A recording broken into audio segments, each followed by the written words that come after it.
Assalamualaikum warahmatullahi wabarakatuh. Jadi pada kesempatan kali ini kita akan membahas tentang mekanika tanah 2, specifically yaitu tentang uji triaksial atau triaksial test. Gitu. Jadi sebelum kita lanjut ke slide berikutnya, teman-teman bisa silahkan persiapkan alat tulis jika memang nanti perlu ada yang dicatat dari video pembahasan ini. Oke, kita lanjut. Ada 4 hal yang akan kita bahas. Yang pertama yaitu kita kenalan dulu dengan uji triaksial. Kemudian uji triaksial jenis CD, uji triaksial jenis CU, dan uji triaksial UU. Gitu.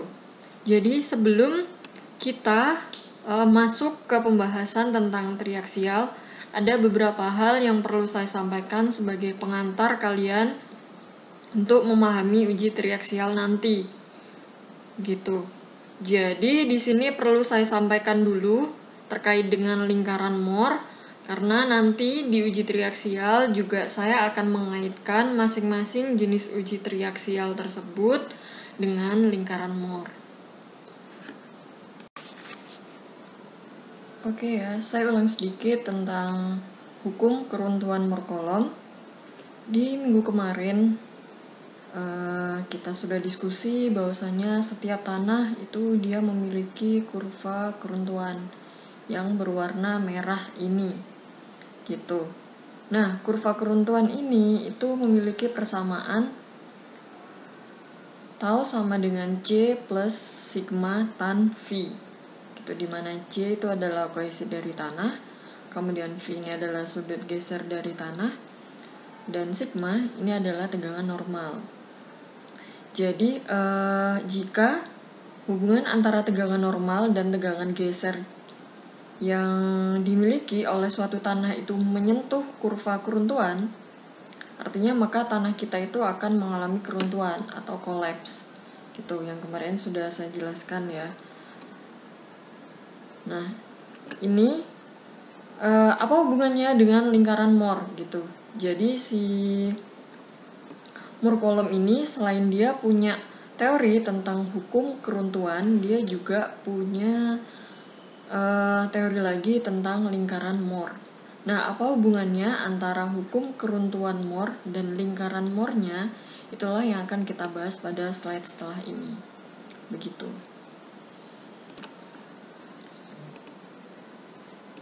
Di minggu kemarin, saya sudah memberikan salah satu contoh keruntuhan yang dialami oleh tebing, gitu. Jadi kalau misalkan kita ambil elemen tanah di lingkaran ini, maka kita akan mendapatkan elemen tanah seperti ini. Begitu. Jadi selain elemen tanah ini dia mengalami keruntuhan pada garis ini, selain elemen tanah ini dia mengalami keruntuhan pada garis ini adalah bidang runtuhnya elemen tanah tersebut. Kita tahu bahwasanya elemen tanah ini itu dia mengalami tegangan di arah vertikal dan tegangan di arah horizontal. Begitu. Yang mana tegangan arah horizontal dan vertikal itu menyebabkan tanah ini mengalami keruntuhan pada bidang ini, yang dimana biasanya di sini disebut failure plane atau bidang runtuhnya. Begitu.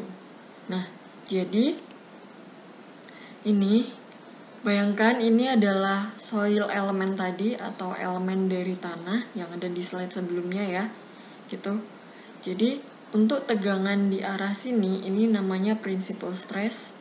Kemudian tegangan di arah ini namanya minor principal stress. Kalau yang ini tadi namanya maximum atau biasa disebut juga major principal stress. Tegangan utamanya ini adalah tegangan minornya. Jadi bayangkan kalau misalkan saya itu terus menambah tegangan yang di arah aksial ini atau sigma 1 ini saya tambahkan.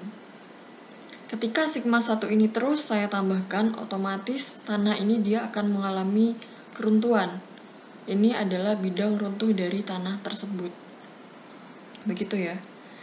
Jika keruntuhan itu terjadi, kita plot pada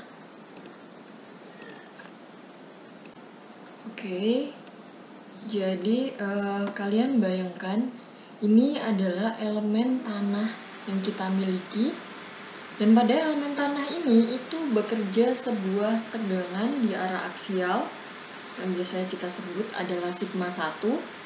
Ini adalah maximum principal stress atau tegangan utamanya di arah vertikal. Kemudian ini adalah tegangan minornya yang kita sebut dia sebagai sigma 3. Jadi kita punya sigma 1 dan sigma 3. Oke, kalau saya naikkan terus sigma 1 ini, lama-kelamaan tanah kita ini dia akan mengalami keruntuhan. Oke, di mana bidang runtuhnya itu di garis warna merah ini. Jadi elemen tanah ini dia akan mengalami slip gitu ya. Kurang lebih akan seperti ini. Jadi garis yang warna merah ini adalah bidang runtuhnya atau bidang gesernya. Oke. Kalau misalkan tanah kita itu adalah dia pasir. Jadi kalau pasir itu artinya apa? Pasir dia tidak memiliki kohesi, atau kohesinya itu dia sama dengan 0 gitu. Karena pasir itu adalah non-cohesive soil gitu. Nah, dari sini kita memiliki sigma 3 dan sigma 1. Kita bisa plotkan pada sumbu X sigma 3 dan sigma 1-nya. Sigma 3 dan sigma 1 ini adalah tegangan di arah ini, dan itu yang menyebabkan tanah ini mengalami keruntuhan. Kita bisa menggambarkan sebuah lingkaran dari sigma 3 dan sigma 1. Lingkaran ini dia akan bersinggungan dengan kurva keruntuhan. Jadi itulah menariknya lingkaran Moore itu. Nah, untuk detail dari lingkaran Moore ini akan kita bahas pada pertemuan selanjutnya. Jadi untuk yang lain-lainnya seperti di sini ada pole, ada lainnya kita abaikan dulu untuk sementara gitu ya. Yang mau saya sampaikan adalah jika tanah ini dia mengalami keruntuhan dengan sudut theta CR, jadi keruntuhannya yang dia alami ini mengalami terhadap sudut horizontal itu dia sebesar theta CR. Kita bisa mendapatkan theta CR itu dari lingkaran Moore-nya. Itulah ajaibnya lingkaran Moore. Dengan cara kita menghubungkan sigma 3 dengan titik singgung antara lingkaran dengan kurva keruntuhan. Jadi theta yang di sini itu sama dengan ini.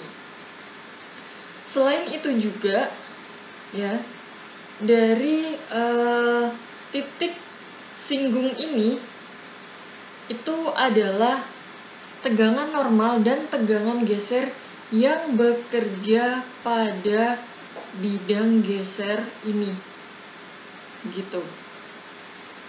Jadi sementara itu dulu yang mau saya jelaskan terkait dengan hubungan antara lingkaran Moore dan hukum keruntuhan Moore gitu. Jadi sekali lagi, selain Moore kolom itu dia mendeklar tentang hukum keruntuhan dari sebuah tanah, dia juga memberikan teori tentang lingkaran Moore. Yang mana lingkaran Moore ini luar biasa magic gitu ya, yang akan kita bahas pada pertemuan selanjutnya. Oke, kita kembali ke triaksial gitu. Jadi triaksial ini dia disebut sebagai sebuah metode pengujian yang memiliki beberapa kelebihan dibanding dengan direct shear test. Apakah benar? Saya ulangi sedikit penjelasan tentang direct shear test di minggu lalu. Di direct shear kita punya dua ring. Jadi ada ring bawah dan ring atas. Yang di dalamnya sini adalah soil sample kita. Ya. Nah, untuk ring yang bawah ini dia adalah fix. Jadi ring bawah ini tidak bisa bergerak.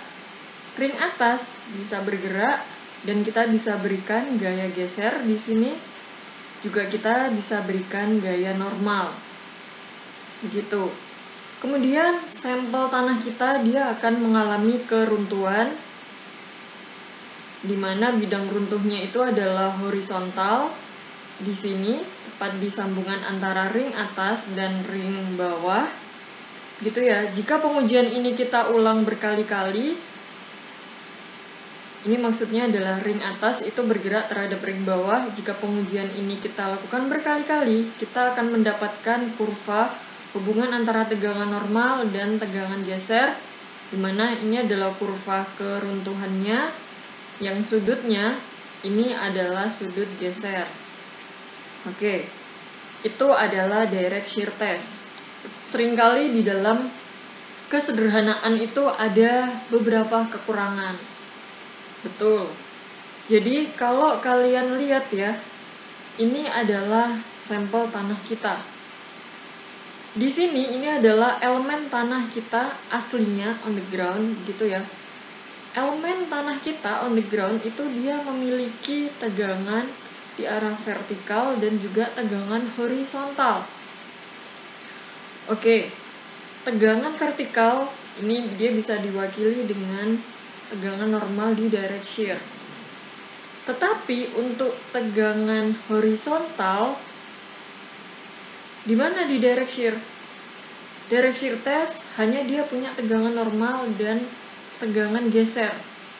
Jadi nggak ada tegangan horizontal yang digambarkan di direct shear. Itu kekurangan pertama dari direct shear. Dia tidak menggambarkan atau dia tidak mensimulasikan tegangan horizontal yang dialami oleh tanah pada kenyataannya. Yang kedua, tanah cenderung mengalami keruntuhan membentuk sebuah sudut, di mana sudutnya adalah 45 plus V/2. Sudutnya ini digambarkan di direct shear adalah sudut horizontal. Oke. Seharusnya sudutnya pada kenyataannya itu tidak horizontal, tetapi di direct shear digambarkan sebagai sudut keruntuhan yang horizontal. Gitu. Sudut keruntuhan horizontal ini mungkin saja terjadi, tapi hanya pada bagian bawah kalau misalkan kita punya tebing. Tapi di bagian yang lainnya, kalau kalian potong di elemen-elemen yang lainnya, dia pasti akan mengalami keruntuhan membentuk sebuah sudut. Atau bahkan di ujung atas ini dia mendekati vertikal keruntuhannya. Itu yang kedua, kelemahan dari direct shear. Kelemahan yang ketiga adalah distribusi dari tegangan. Direct shear ini dia hanya tegangan gesernya itu hanya pada bidang geser ini saja. Bagaimana dengan yang ada di sudut-sudut dari ringnya? Apakah tegangan geser yang dialami itu sama dengan yang ada di bidang geser? Jawabannya adalah tidak. Jadi ada ketidakseragaman tegangan geser yang terjadi pada sampel tanah kita. Itu adalah kekurangan dari geser langsung. Ya, saya ulangi. Yang pertama, direct shear itu dia tidak mensimulasikan tegangan horizontal yang dialami oleh sampel tanah pada kenyataannya. Yang kedua, tanah dipaksa untuk mengalami keruntuhan geser secara horizontal, yang mana kenyataannya tanah mengalami keruntuhan geser tidak secara horizontal, yaitu membentuk sudut. Sudutnya ini adalah 45 plus V/2. Yang ketiga, ada ketidakseragaman tegangan yang terjadi pada sampel tanah kita. Gitu. Nah, untuk mengovercome atau untuk menjawab atau mengatasi kekurangan dari direct shear test itu. Jadi ada Casagrande ini dia mencoba untuk membuat sebuah metode tes yang dinamakan triaksial. Begitu. Jadi triaksial ini dia lebih memiliki beberapa keunggulan. Dia bisa mengontrol, jadi ada drain, kita bisa mengontrol nanti tegangan kita atau parameter yang mau kita dapatkan itu adalah parameter drain atau undrain. Juga ini failure plan, jadi keruntuhan gesernya atau bidang keruntuhannya itu tidak hanya terjadi pada bidang horizontal saja seperti direct shear, tapi bisa horizontal atau membentuk sudut dan seterusnya gitu. Perlu kalian ketahui juga ya bahwasanya untuk parameter kuat geser yang kemarin ada V, ada C, itu kita membaginya menjadi dua, kuat geser undrain dan kuat geser drain. Jadi kalau undrain itu kuat geser yang kita dapatkan dari analisis tegangan total. Jadi di sini V dan C. Kalau yang drain itu kita dapatkan dari hasil pengujian yang dia itu pengujiannya bersifat drain. Gitu. Nah, untuk hasil parameternya itu parameter efektif. Jadi di sini C-nya ada aksennya, V-nya juga ada aksennya. Nah, kapan kita mendapatkan parameter geser yang undrain dan drain itu tergantung dari pengujiannya. Contohnya kemarin di pengujian direct shear test itu kan pengujiannya adalah pengujian drain. Jadi air kita perbolehkan untuk mengalir keluar dari sampel tanah yang kita bebani, maka kita dapatnya adalah kuat geser yang drain. Gitu. Nah, untuk yang triaksial nanti seperti apa? Itu nanti kita bahas satu-satu. Yang pertama kita bahas dulu tentang triaxial test yang jenis CD atau consolidated drain. Jadi dari namanya ini menggambarkan bahwasanya untuk yang nama pertama ini adalah first stage-nya. Untuk yang nama kedua ini adalah second stage-nya. Ya, jelas? Nah, artinya apa? Jadi di tahap pertama ini tanahnya diperbolehkan mengalami konsolidasi. Ya. Di tahap yang kedua artinya tanah diperbolehkan untuk mengeluarkan air. Gitu. Jadi saluran airnya di tahap kedua diperbolehkan sehingga air dari dalam tanah itu bisa keluar. Jadi di CD ini keran yang dari dan keluar dari dalam tanah itu kedua-duanya dibuka. Parameter yang kita dapat dari uji triaksial CD kita bisa gunakan untuk sebuah analisis jika kita memiliki pekerjaan timbunan yang lambat atau kita punya pekerjaan penggalian atau lereng alamiah. Jadi kenapa parameter hasil pengujian CD itu bisa kita terapkan pada pekerjaan timbunan yang lambat? Penjelasannya adalah seperti ini. Di dalam pengujian CD, parameter yang kita dapat itu kan parameter drain. Artinya, sampel tanah kita perbolehkan mengalami konsolidasi di mana air diperbolehkan keluar dari sampel. Di kondisi lapangan bagaimana yang seperti itu kejadiannya? Kalian bisa bayangkan jika kalian punya pekerjaan timbunan yang itu lambat sekali dilakukan penimbunannya. Jadi penimbunannya dilakukan layer per layer. Sehingga apa? Lama-kelamaan tanah di bawah sini dia jadi punya waktu untuk mengalami konsolidasi atau airnya keluar. Gitu penjelasannya ya. Kita lanjut ke untuk parameter yang kita dapat dari uji triaksial CD.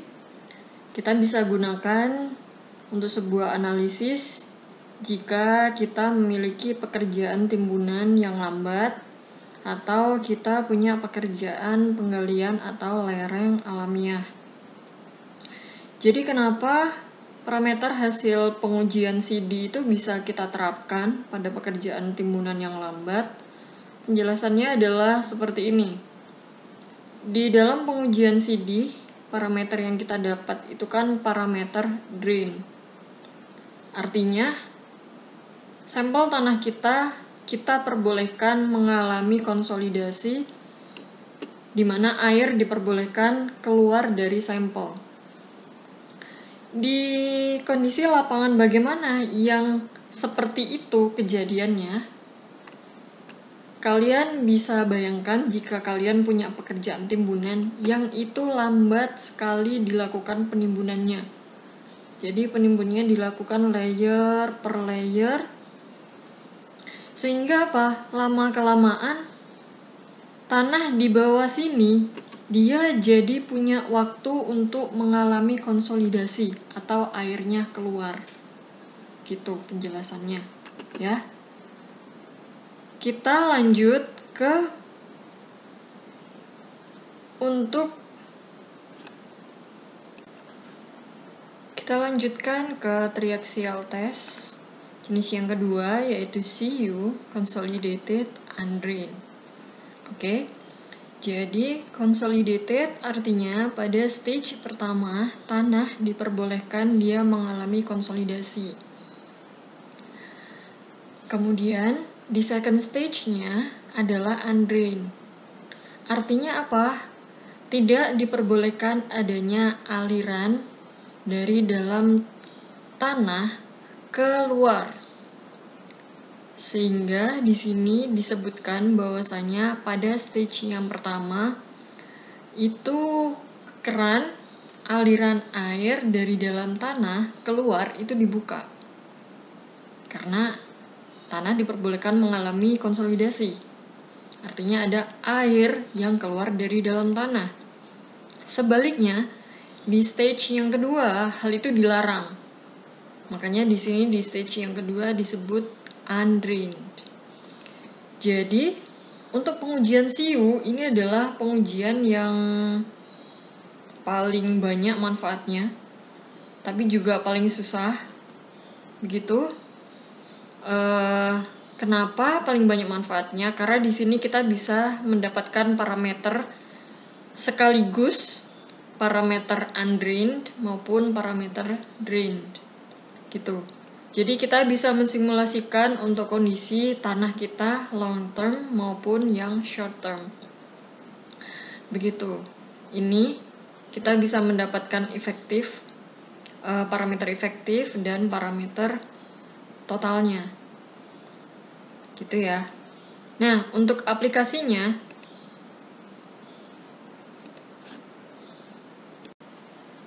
untuk tahapan dari CU ini kalian bisa juga baca di slide yang ini, ada versi dalam bahasa Indonesianya, dan bagaimana Mohr circle-nya atau lingkaran Mohr untuk uji CU ini. Oke. Jadi di tahap yang pertama dalam uji CU, tanah diperbolehkan untuk mengalami konsolidasi. Jadi seperti biasa kita berikan cell pressure atau sigma 3 pada sampel tanah kita. Dari sini kita apply sigma 3 pada sampel tanah kita hingga tegangan air pori di dalam tanah itu dia sama dengan 0. Gitu. Kita konsolidasikan. Selanjutnya setelah tanah mengalami konsolidasi dan tegangan air pori itu sama dengan 0, maka untuk stage yang kedua, tadi kan dia undrained. Jadi keran yang mengalirkan air dari dalam tanah keluar itu ditutup baru dia diberikan beban axial load atau deviatoric stress sigma D. Sepanjang itu kita ukur tegangan air porinya. Jelas ya. Nah, dari sini kita dapatkan lingkaran Moore-nya. Ini sigma 3, ini sigma 1-nya. Lingkaran Moore ini adalah, yang terakhir digambarkan ini adalah lingkaran Moore ketika tanah mengalami keruntuhan. Jadi setelah sigma D-nya ditambah, dan ditambah, sampai pada akhirnya tanah mengalami keruntuhan, inilah yang digambarkan.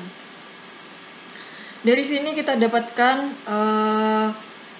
kurva keruntuhannya, kita dapatkan V-nya. Vf ini adalah VT, bukan F. Ini adalah VT, ada notasi T di sini menunjukkan ini adalah untuk undrain. Jadi pengujian ini itu untuk total stress. Selanjutnya kita dapatkan nilai C atau kohesinya, dan juga karena dari pengujian ini kita bisa mengukur tegangan air porinya, kita bisa mendapatkan lingkaran yang kedua, ini untuk lingkaran efektifnya. Jadi kalau ini itu untuk total stressnya, ini untuk efektifnya.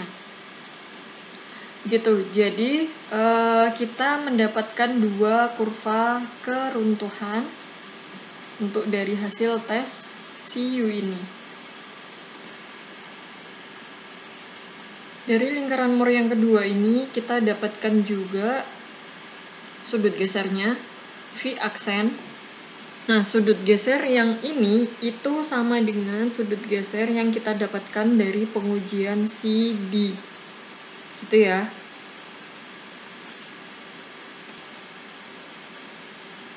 Sebenarnya apa perbedaannya? Kita persingkat ya untuk penjelasan dari CU ini. Intinya dari CU ini kalian akan mendapatkan dua parameter sekaligus. Bisa dilihat di lingkaran Moore-nya. Lingkaran Moore yang pertama adalah lingkaran Moore yang putus-putus ini. Jadi ini menunjukkan lingkaran Moore untuk tegangan totalnya. Gitu, kalian akan mendapatkan V dan juga C undrain failure envelope, kuat geser undrainnya. Karena di stage yang kedua tidak diperbolehkan adanya aliran air keluar dari dalam tanah, sehingga kalian bisa mengukur berapa tekanan air yang terjadi di dalam sampel tanah. Kita mendapatkan nilai U, pour water pressure-nya berapa. Dari situ kalian bisa menggambarkan lingkaran Moore yang kedua. Dari lingkaran Moore yang pertama yang putus-putus dikurangi dengan U, maka lingkaran Moore-nya akan bergeser ke kiri. Dari lingkaran Moore yang kedua, kalian mendapatkan parameter V dan juga parameter C untuk drain failure envelope atau kuat geser drain. Oke, sampai sini bisa dipahami ya. Di kuat geser drain ini sama dengan kuat geser yang kita dapatkan dari pengujian CD. Pengujian yang sebelumnya, consolidated drain. Itu grafiknya adalah ini, sama. Nah, kenapa kita perlu atau kita mendapatkan dua kondisi yang berbeda? Bedanya apa? Jadi untuk lingkaran Moore yang pertama ini menunjukkan kondisi tanah ketika dia mengalami drainasi, ketika ada aliran air keluar. Sedangkan yang ini menunjukkan kondisi tanah ketika setelah ada aliran air keluar. Paham ya? Nah, kenapa kita perlu tahu itu gitu? Jadi selama ini dalam pelaksanaan konstruksi itu kita tidak hanya pengen tahu apakah bangunan kita aman setelah berpuluh-puluh tahun dibangun atau keadaan long term. tapi kita juga perlu mengecek bagaimana konstruksi kita dalam keadaan short term atau ketika dia dalam masa konstruksi gitu, sehingga ada kondisi di mana kita butuh yang namanya ini kuat geser undrained-nya.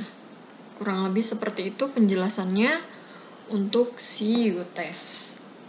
Jadi penerapan CU ini kita bisa lakukan ketika konstruksi bertahap, timbunan diletakkan setelah terjadi konsolidasi pada tanah dasar akibat timbunan 1. Atau kita punya timbunan di atas lereng alamiah. Itu untuk CU. Untuk triaksial yang terakhir yaitu jenis unconsolidated undrained atau kita biasanya menyebutnya sebagai UU test. Jadi ini adalah jenis triaksial yang nanti kita akan praktekkan di praktikum mekanika tanah 2 ini. Begitu. Oke, sesuai dengan namanya, unconsolidated pada first stage artinya tidak diperkenankan adanya aliran air dari dalam sampel tanah kita di tahap yang pertama. Kemudian ini adalah undrained, artinya apa? Jadi tidak diperkenankan juga adanya aliran air dari sampel tanah kita pada second stage-nya. Tes ini disebut sebagai quick test, betul, karena pengujiannya memang tidak lama, cepat, berbeda dengan pengujian yang sebelumnya, CU maupun CD. Gitu. Kemudian UU test ini dia mensimulasikan untuk kuat geser kondisi short term-nya dan untuk tanah kohesif. Gitu. Kalian juga bisa baca dari tahapannya ini dalam bahasa Indonesia, saya tuliskan pada slide ini. Untuk Mohr circle-nya, jadi UU ini paling simple hasil Mohr circle-nya.